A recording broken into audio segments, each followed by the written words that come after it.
No dia de Pentecostes, todos estavam reunidos num só lugar. De repente, veio do céu um som como de um poderoso vendaval e encheu a casa onde estavam sentados. Então surgiu algo semelhante a chamas, ou línguas de fogo, que pousaram sobre cada um deles. Todos ficaram cheios do Espírito Santo e começaram a falar em outras línguas, conforme o Espírito os habilitava. Naquela época, judeus devotos de todas as nações viviam em Jerusalém. Quando ouviram o som das vozes, vieram correndo e ficaram espantados, pois cada um deles ouvia em seu próprio idioma. Muito admirados, exclamavam: "Como isto é possível? Estes homens são todos galileus, e no entanto cada um de nós os ouve falar em nosso próprio idioma. Estão aqui partos, medos, elamitas, habitantes da Mesopotâmia, da Judéia, da Capadócia, do Ponto, da província da Ásia, da Frígia, da Panfilha, do Egito e de regiões da Líbia próximas a Cirene, visitantes de Roma, tanto judeus como convertidos ao judaísmo, cretenses e árabes. E todos nós ouvimos estas pessoas falarem em nossa própria língua sobre as coisas maravilhosas que Deus fez." Admirados e perplexos, perguntavam uns aos outros: "Que significa isto?" Outros, porém, zombavam e diziam: "Eles estão bêbados." Então, Pedro deu um passo à frente com os 11 apóstolos e dirigiu-se em alta voz à multidão: "Ouçam com atenção todos vocês, povo da Judéia e habitantes de Jerusalém. Escutem o que lhes digo. Estas pessoas não estão bêbadas como alguns de vocês pensam, pois são apenas 9 horas da manhã. Pelo contrário, o que vocês estão vendo foi predito há tempos pelo profeta Joel. Nos últimos dias, disse Deus, derramarei meu espírito sobre todo tipo de pessoa. Seus filhos e suas filhas profetizarão. Os jovens terão visões, e os velhos terão sonhos. Naqueles dias, derramarei meu espírito até mesmo sobre servos e servas, e eles profetizarão. Farei maravilhas em cima, no céu, e sinais embaixo, na terra. Sangue e fogo, e nuvens de fumaça. O sol se escurecerá, e a lua se tornará vermelha como sangue, antes que chegue o grande e glorioso dia do Senhor. Mas todo aquele que invocar o nome do Senhor será salvo. Povo de Israel, escute.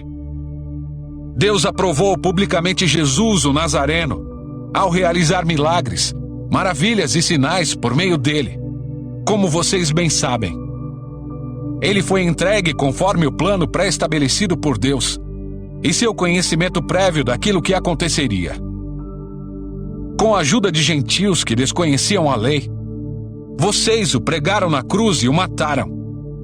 Mas Deus o ressuscitou, libertando-o dos horrores da morte, pois ela não pôde mantê-lo sob seu domínio. A respeito dele, disse o rei Davi: Vejo que o Senhor está sempre comigo, não serei abalado, pois ele está à minha direita. Não é de admirar que meu coração esteja alegre e que minha língua o louve. Meu corpo repousa em esperança, pois tu não deixarás minha alma entre os mortos, nem permitirás que o teu santo apodreça no túmulo. Tu me mostraste o caminho da vida e me encherás com alegria de tua presença. Irmãos, permitam-me dizer com toda convicção que o patriarca Davi não estava se referindo a si mesmo, pois ele morreu e foi sepultado, e seu túmulo ainda está aqui, entre nós. Mas ele era profeta e sabia que Deus havia prometido sob juramento que um de seus descendentes se sentaria em seu trono. Davi estava olhando para o futuro e falando da ressurreição do Cristo, que não foi deixado entre os mortos, nem seu corpo apodreceu no túmulo.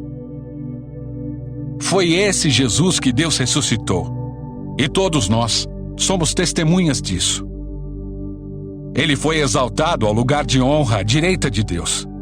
E conforme havia prometido, o Pai lhe deu o Espírito Santo, que ele derramou sobre nós, como vocês estão vendo e ouvindo hoje.